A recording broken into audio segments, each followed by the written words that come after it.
omulimu awalala so sikyayagala kugenda fe legit oleeta ka receipt kali ke bakuwanga odepositinga mu banka nogireeta ku accountant nakuwa sente zo 100% without even deducting the bank charge. I'm telling you, this is legit. This is exactly what we are doing, bro. All right. Thank you so much, guys, for watching the channel. My name is Maurice Jordan Kawesa, straight out Aromatic Entertainment. I'm very happy today. Ndi musanyifu nnyo, guys. First of all, kanswenti nomuli bulungi nange ndi very fine. Yes. Ku channel eno, as I told you guys, nti tetukyazaako bantu nti oba Aromatic Entertainment bokka namwe mulina okubaako eno channel nabagamba yaffe y'abantu ba bulijjo. Amundaba bulijjo ndowooza okuva mu mwezi gw'omunaana awo kuva mwezi gw'omunaana mundaba nga nanga legit recruitment agency naye nga I appreciate you guys mwebale okubeera nga buli kintu kyendeeta on board nembagamba guys I trust this mukozese kino mukikozesa guys I trust this mukikozesa thank you so much okunzikiririzaamu eyo no trust eba kirala kama wange trust eba kirala amina okubeera nga bwoleetera abantu ekintu nobagamba nti bannaye kino kikola basitukiramu bagamba Maurice agambye kino tukikola ate ne bakisanga nga kiri kwalaali tukigezesa ate nga kiri kwalaali onako yali gentudde naye muyinza okugamba nti n'ebigambo bulijjo njogera ngamba kino so yesterday I told these guys and today is a Friday tulina kye tuyita Hemaya. We've been talking about Hemaya. Anyway, before we go any further, let this gentleman introduce himself to you guys. Yeah, come on. My name is Dunlop Muramuzi, and I'm the manager Nansana branch, Legit Recruitment Consultants. Yeah. All right. Manager. Yes, please. Legit Recruitment Agents. For how long now? Actually, we're clocking our 3rd birthday. 3rd? Yes. Wow. Wow. Kintu kiruddemu. Naye teturuddemu nnyo. Naye lwakuba ntituli legit. Yeah. Okay, kakati manager, abantu bano bagala okumanya omanyi waliyo companies nyingi ezigamba tutwala abantu ebweru, ogenda okulaba nga ate company ebaddewo for 1 year edduseewo 6 months ngedduseewo. Lwaki omuntu oyo yali badde yesiga legit n'ateesiga company ndala zonna kuba company nyingi eziriwo mu Uganda? Olaba most of the time omuntu akugamba nti tuyina emyaka 3 nga bwe njogedde, but that's not right. Because bw'obanga otunuulira team ya legit, we have over 15 years of experience. Wow, 15? Yes, over 15 years experience in this business. Okay. Yes. So bwe tuba tugamba nti our proprietor Mr. Asha Amanya has been in this business for over 10 years. Wow. Okay. So ng'akola mu companies ez'enjawulo, ng'akolegana ne partners ab'enjawulo.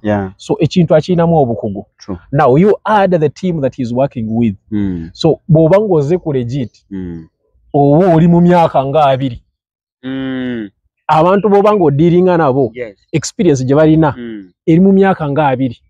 So you are not looking at a small company. And again, when they were dreaming about this legit thing, they put the name legit. Akagamba ako legit. Jagala okuwulira akagambo legit. Okaddemu okawulire bulungi. Legit kyekintu ekiri ku alaali. Tobanga waawo. Tosobola kuvaako ku layini eyo. Tosobola kukwata kampuni n'ogiyita legit. Ate n'oddamu n'ova ku layini. Awo oba oyonoonyeemu.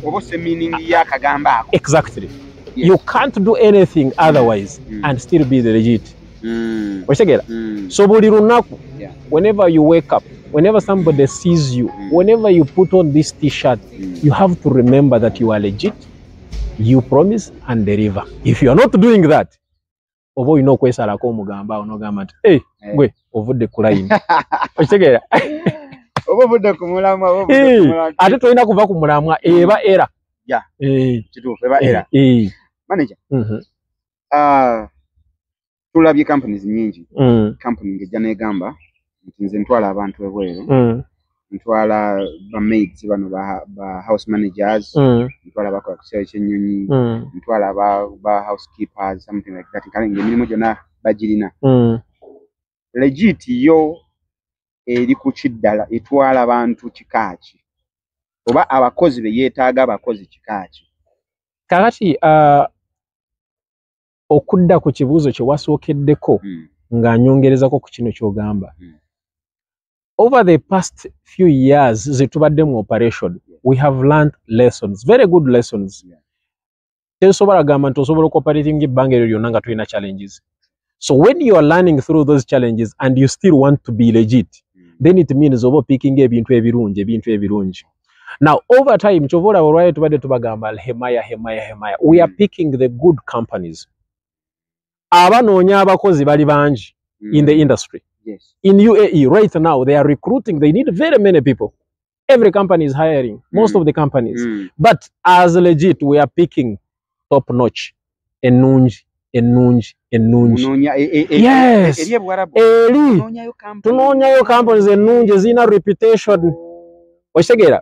So tugezaako in the challenge that we have gotten. So tugezaako zisunsula ne tugamba ati no tusobola okukola ne company eno tusobola kukola ne company eno kubanga tuba twetaaga omwana gwe tujja wano akyuse ku bulamu obubwe n'obwa famire ye. Kitegeeza manager kitegeeza nti legit company nti eri wano eba teyimiridde yokka nga legit eba erina wano naye ng'eri nayo ne branch gyekolagana nayo. Exactly. Now nga bw'olaba bwe tubadde tulanga Hemaya is a company that is in UAE that is recruiting.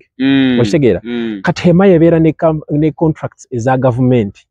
Omwana bwe mujja wano ne mutwala mu Hemaya mba amanyi nti agenda kukola akasente, agenda kubeera bulungi, agenda kukomawo wano after 2 years ne famire nga yagikyusiza ng'akyusiza obulamu bwe nga talina kyakaabye na kimu. Okitegera? So in that case emirimu gino gy'amammanga security guards mulimu ogusasula bulungi bw'oba oli Abu Dhabi bakusasula obukadde 3.2. Wow. Security. Yes, security. It is a white collar job bwanga obadde tukimanyi. It's a white collar job. It's a white collar job because bwa gwetaaga omuntu asomyewo ate n'empapula tuzikebera ne tugamba nti yes ziri ku halali. So which means it is a high end job. Buli mwezi ezo $3.2. $3.2 buli mwezi. Qualifications zange zina kuba kikogo. Ino kubeera senior 6 n'okweyongera waggulu. Senior 6 n'okubeera waggulu. Njija. Omulimu gukugamba toyina kubanga oyina senior 6. Yes. Naye ebiseera ebisinga ego ge mateeka ge bataddeko kubanga banoonya entegeera y'omuntu yenkana ki. Okitegera? So kati nga wano ffe abantu abasinga bw'abanga tanaba kutuuka ku level eyo of education, but that person is capable of doing this job, then you come and we train you. Yes, you come and we train you, and then we present you as somebody who has done senior 6. Okay. Okitegera? Because we are in the HR business, we recruit. Of course. You get it? I get you now. But amateeka gabagamba nti omuntu atanaba kuweza senior 6 tuba tetumwetaaga. Naye ffe wano abantu baffe Abannayuganda tubamanyi. Nemanya nti omwana aba amaze senior 3. Aba yenkana n'omuntu amaze senior 6 in Nepal. Yes. Okitegera? Kati being kyekiri kye nasookeddeko ne nkugamba nti obukungu bwe tulina mu business eno busooka mu myaka gye tulina nga company bweyogera by 5 times. We are 15. Company emaze myaka 3. Yes. But we are looking at bintu bye tukola exactly. So that's where we come up and tugamba bojja ne tugamba nti goli wa senior 3 naye guno omulimu ogusobola. We have done that one over time and we have succeeded. We have taken teachers abasomesa. Right now they are the best in the industry in UAE. Era n'omwaka ogujja abasomesa bagenda okuddamu okubatwala. Basomesa ba primary. Basomesa ba primary. Nayo manye sente ze basasula. Basomesa ba primary omutwala eri abasomesa akiri. Abasomesa mu masomero ageeri gemuwulira nti international schools. Kati omulimu ogwo guli sente mmeka buli mwezi? Omwezi aba asasulwa obukadde 3.2 ku bukadde 3.5. Ate n'ekirala nkubulire. Yes, 3.2 to 3.5. And that is the beginning because they are picking you from here. They don't know your experience. But those guys, after finishing the 2 years contract, trust me, bajja kubanga baseeringa hot cake. Mutwaro gumu gwa diramu ezuba milioni 10. Tetugenda yeyo bajja kulowooza nti no mbali. I'm telling you. We are the first company who have done it here. In you. But also recruiting teachers wana abantu abasinga bali balowooza nti bagenda kukola nga ba home teachers simanyi ogenda kusomesa but we have proved that, and trust me, we are proud of the people we have taken. They are the best in the schools that we have taken them to. Somesa ngafuna milioni 10. Era n'abatulabaawo, trust me, in the comments they will come and tell you tuli kwalaali. Oshiraba? Omanyize videos zange zitekayo ku YouTube, Facebook and TikTok. Na ye comment zenfunye ku YouTube. Mostly bagamba legit. Through legit. Exactly. So that nemwafuna muti erinyi. Guy. I'm telling you, you see, our CEO is somebody I can say he's intentional. He's someone who is intentional. Mu bintu byakola. Abeeranga ekyayagala akiraba. Ate tava ku mulamwa. And I think that's why he feels we can be legit for as many times as possible. Buli lunaku. Okay. So mbadde nkyakubuulira emirimu gye tulina tetuva ku mulamwa. So we have security guards, Abu Dhabi and Dubai. Dubai they pay 2.2. Tubeerako n'emirimu egyengenda okuteeka mu category ya cleaning. Cleaning category tulinamu cleaners, tulinamu aircraft cleaners, tulinamu abantu abakola ku kisaawe nga cargo loaders or cargo handlers, tulinamu abantu abakola aba cleaning mu nnyonyi. Those are aircraft cleaners. Tulinamu warehouse helpers. Kati aircraft cleaners. Bo qualifications zabo zina kubachi. Anti nkujira kubanga eyo nanjikoze nga category emu. Yes. Okay. Warehouse helpers abo nabo bakola mu warehouses enjawulo. Basobola n'okukola ku kisaawe kubanga ekisaawe kibeera ne warehouses ezenjawulo. Basobola kukola nga mu warehouses ngezaba Amazon zino zolaba zi Noon.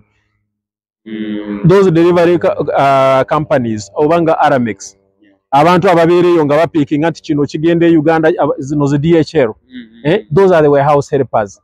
Tubeeramu ne ba EP cars in the same category. EP cars. Kati yes, EP cars. Katugambe nti you have a delivery company nga bolaba wano mu Uganda tulina Jumia. Okay? Ebeera ne warehouse. So go bokola order. Batunuya ku order ne bagamba nti kakati ejja ne barcode. Ononye ekintu ekiri oni n'akinoonya n'akiwa tiimu endala egenda okidelivaringa. Wali ebintu bye bakomezaawo. Biscanninga obiteeke mu category yabyo. Those are EP cars. They scan and arrange things accordingly. So eyo category yonna omusala gutera nnyo okubeera mu kakadde kamu n'emitwalo 2 ku kakadde kamu n'emitwalo 5. Yes. Ngambye category ya kirina yonna. Kubanga omuntu yenna asomyeko katono nga asobola okwogera ku luzungu asobola okukola emirimu egyo gyonna. So ebiseera ebisinga companies ziba zi recruitinga naye nga ziku deployinga according to your capabilities. Omuntu ayinza okubanga talina kasente naye nga asobola okugendera ku mulimu gw'esente entono. Otwala omwana nga ayina degree. Kati company bw'etuuka erina enoonyayo ba EP kanogenda okwesanga nga guy yali ku reception. Yayingiza ki ebintu mu system. Ali ku computer nno omwana gwe wajja wano nga kirina. Okitegera? Ngali ku computer. Yes. Ng'ebintu yabikola ki? Yabikwasaganya. Okitegera? So chovoraba we have opportunities and we also advise people on career guidance. Ntugamba kakati toyina kasente naye omwana ategeera bulungi. So let me take in this company. It is going to deploy you very well. Okitegera? So bwe tuva ku category ya cleaning nga tuvudde ne ku security tuteekayo abaana abavuga piki n'obugaali. Actually eyo category walimu abavuga piki, wali abavuga obugaali, waliyo n'abatambula ku bigere naye nga bakola delivery. Mu UAE. Yes. Batambuza bigere? Yes. Wali abavuga obugaali, wali abavuga scooters, wali abavuga piki. All that is bike delivery category. Then tubeereyo ne ba drivers. But taxi drivers. Yes, we have taxi drivers, we have valet drivers, we also have heavy truck drivers types. Then emirimu gya construction kingenda okujogerako katono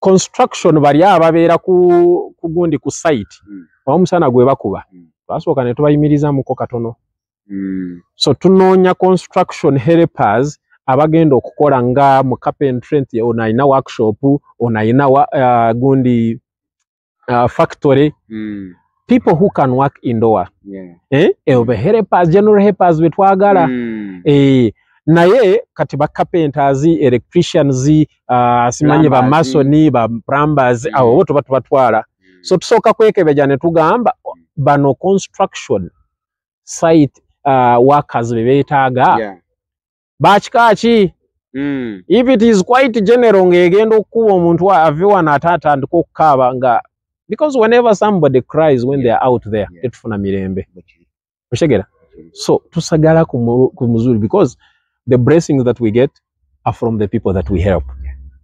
That's how the business goes. If you are okay, we are okay. But you are not okay, problem comes. You are not okay. Problem, my friend. You are not okay, we are not okay. You so, cry, we cry. Yes. Then, to be on a mirimuja hotel, but waiters, waitresses, then the housekeepers, take ayoba na bakora mu kitchen stewards. Yes, chefs, assistant chefs. Nebirala emirimu nga ba supermarket attendants.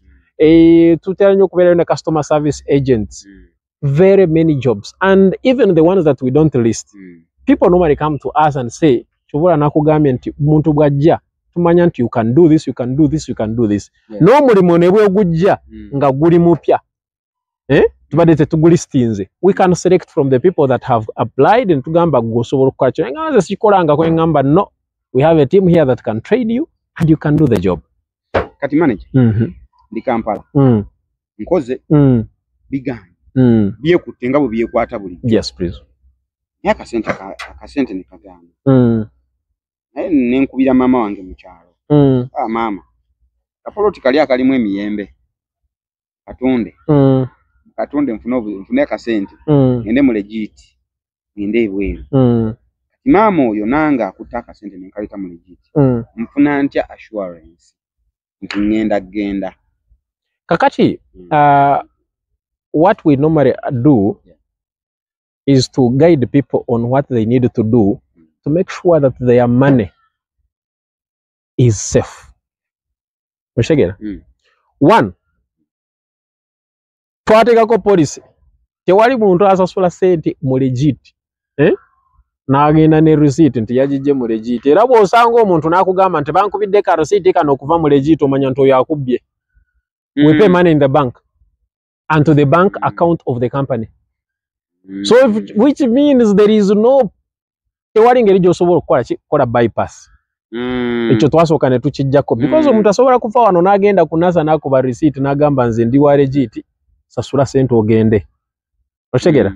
So which means that is one way of securing people's money. Ekyokubiri, we normally advise you nti leta akasente ku stage bweti malayo nga visa maze okukola okukomawo. So malayo sente zo. Omuntu ajja na registeringa ebira byonna nabikolera mu office kasita mala kufuna omulimu offer letter oba ne tugamba nti ofunye omulimu nga bana bavudde wano olwaleero bwe bamala okuba selectinga. So we require them to make a deposit. That is your security. Kituyamba nti nze agenda okukolerako ate nango nkakasiza nti oli serious kubanga visa eyo bwenjikuwa bajimpa notatambula nange baba bansala sente eri kubanga visa si yabwerere. Exactly. Okiraba. So kyovula tetukwata documents z'abantu. Ya warabye ne wali passports abantu bonna bamara okukola ki ne bagenda ne passports zabo. Oshegera. We scan them and keep the documents, give the documents to the owners. Naye bw'osasula ku accounts zaffe n'omanya nti deposit nze, then we are sure that you need the visa. Kati olumala kukolera visa nejja ng'osasula akasente akasigaddeyo n'okola ki? N'otambula. So which means before you sell that thing or this one and this one, tuba twakwadvising and tugamba nti now we require money at this stage, please bring the money. Oshegera. Ekirala. Kotasobola okwerabira. At legit we have what they call refund policy.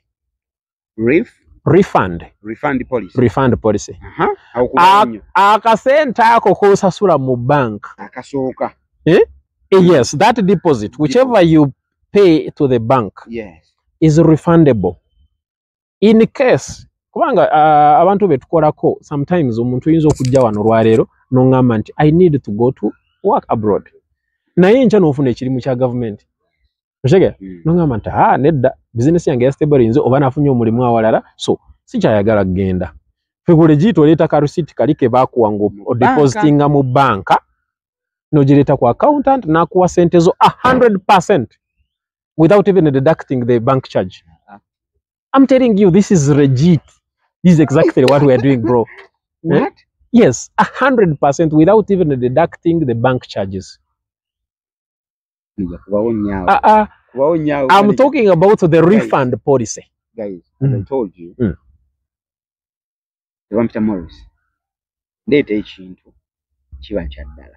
Era manager wa legit yantukirira nangamba Morris njagala tukole. Eyo gye mutali namuteeka ku nninga mga manager nze face yange emanyikiddwa abantu. Meaning wegenda mbintu ebyekiyayi nze nfiirwa nankakasa. Kati byonna bye yankakasa bye yaŋŋamba n'omwami ono yali mu kuddamu kitegeeza maani. Why not? Mujje mu legit. Mujje tugende. Kampuni ekwata ne ssente nga totambudde nga biganye n'ezigamba nti ssente zo zizi 100%. Ezikuddiza. Mujje tukole. Mujje tugende tukole. Wow. So that refund policy helps us to make sure that at least, not at least actually, because I can assure you that there is no one who has ever lost money with the legit, and nobody is going to lose money with the legit. So if we cannot charge you for the process that we have gone through, simanyi bank, simanyi gendo kolechi ngama nta kasente ko kaka no konna genda mbulungi, it means our basis of doing this, Morris, is to ensure that anyone who has passed through our hands really changes his life and the life of the people behind them. And if you don't do that, then it means we have not achieved what we need to do. We are not legit. But would they no?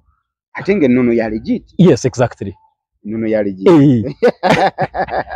Yes. We promise. Yes. And deliver. Yeah. We say we promise and deliver. And we surely do that. Promise and deliver. And every other time we have chances like this, we show you. I think now we are Sicho. Now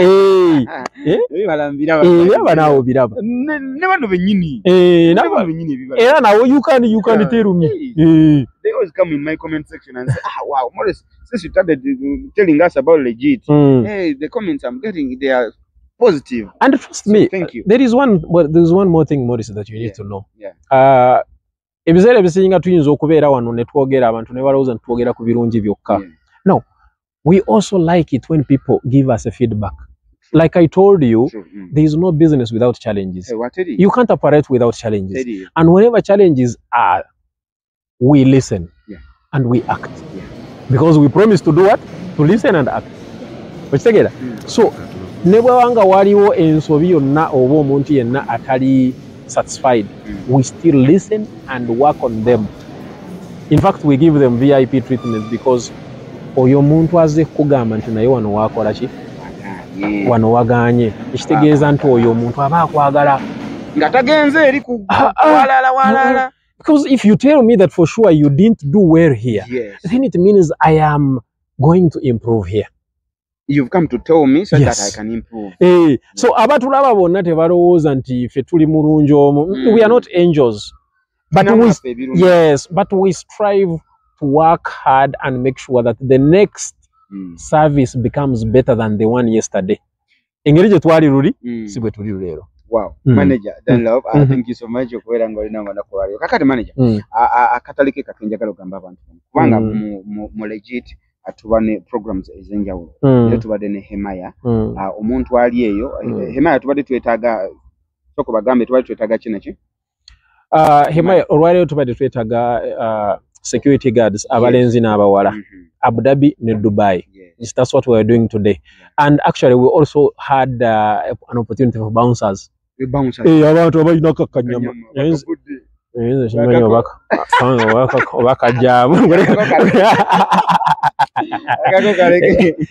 And that opportunity is still there. Yeah. Tukozeko leero ne tufunako ba bouncer abatono ate nga tukyabeetaaga omubungi.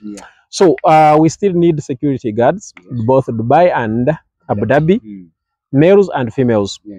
We have interviews for cleaners. When? They are there on tomorrow. That will be 8th. Yeah. And we are continuing cleaners also next. Tomorrow is going to be all for only females. Yes. Hey, actually, Maurice, you have reminded me something. Yeah. Most people have been having a perception that females do not travel. Hey. You have been here, you saw a number of them, and I am Nkukuba Akama. They have selected very many of them. Wow. Trust me. Wow. So nice. Very many of them have been selected. Nice. And now tomorrow we're going to do another interview for females. That will be 8th November.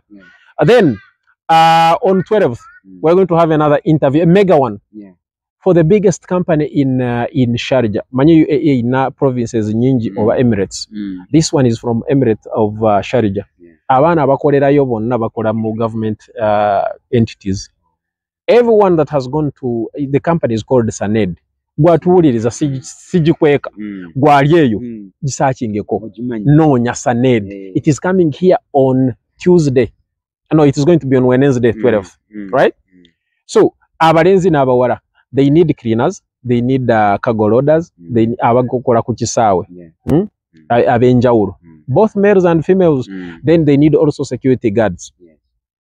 They are also having a chance to select some other categories that they have not disclosed to us, because it's a very wide and big facilities management company. So don't miss this opportunity. Both males and females. Gwakyali eyo ate tulinawo ne discount bungi nnyo ne Caron offer mwekali. Caron offer mwekali. Kuba wow.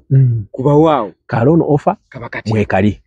Now, what we normally do for the loan, this is an offer that the CEO puts across to help those people who might be having challenges.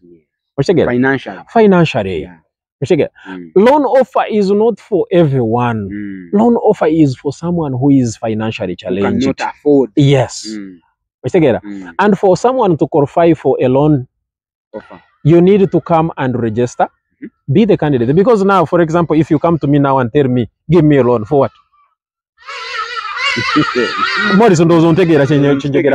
Anyone who comes to me now and calls me right now and tells me, can you give me a loan? Nkubuuza nkuwe loan yachi. Kati manager. Katika loan yako, yes, ukakeze mu Luzungu, tugenda kachusa tukaddemu ne mu Luganda. Tukongera okanyonnyoka. Ngeza ko kugamba nti kasito owulira nti tugambya nti tuyinako ka loan offer. Kitegeeza bwe kiti tomuntu bw'owo owulira nti teweesobola naye ng'osobola ogenda kukola. Ojja ne weewandiisa ku office zaffe. Otegera? That is number 1. 2, ojja n'okola interview n'ogiyita. Naye bw'oba ogenda kukola interview otugamba n'ogamba bannange nze kukola loan. Otegera? Oluusi bwe tubeera mu interview tuyinza okubeera busy. Naye kasita tumala interview ne tuselectinga abantu. Ojja n'ogamba naye nze siresobola. Otegera? Musobolo, because tukyogerako nga loan kubanga kampuni yaffe twala abaana ebweru. Si kugamba nti tukola financial services, so temutwala bubi. Wabula abantu abasinga kye bategeera, wabula tubeerako ne offer eyo y'okuyambako abatasobola okukola ki okweyamba. So bw'ojja n'oweewandiisa kitegeeza nti you are a candidate ayagala okutambula. N'okola interview n'ogiyita ekitegeeza nti oli serious. Kati tudda ku kya ssente. Tubadde tucharginga million 3.2.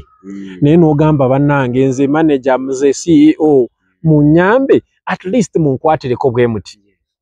That's the discussion that we have. You are a candidate who has passed the interview and yet you need assistance. Kiba kyangwawo. Yes. Now, Maurice, there is no way you can say you are going to give somebody a lift when they are seated at home Can you do that? Omuntu kugenda okuwa lift. Abate yeyambye naye. Exactly. Ne womugamba nti genda kuwa lift n'otuuka ku luguudo nga taliiwo otema. So that's how people miss opportunities. Opportunities ziri wano ku legit. Naye bw'obanga tozze zikuyitako buyisi. So wabeerawo loan, wabeerawo ne discount offers. Ekitegeera? So gwe funamu ky'oyagala. Naye togamba nti no musooke mu mperooni ndyoke nzije. Awo kiba kitegeeza nti toli serious. Register, pass the interview and ask for assistance. Manager, omuntu oyo ayagala kubanga agenda naye tamanyi wa basanga musangibwa wataata.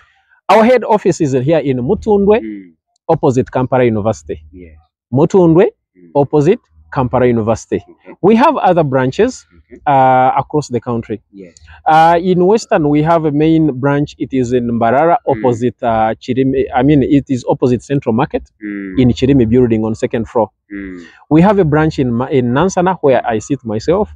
It is opposite Pastor Gembe's church at Kabuka Shopping Center on 1st floor.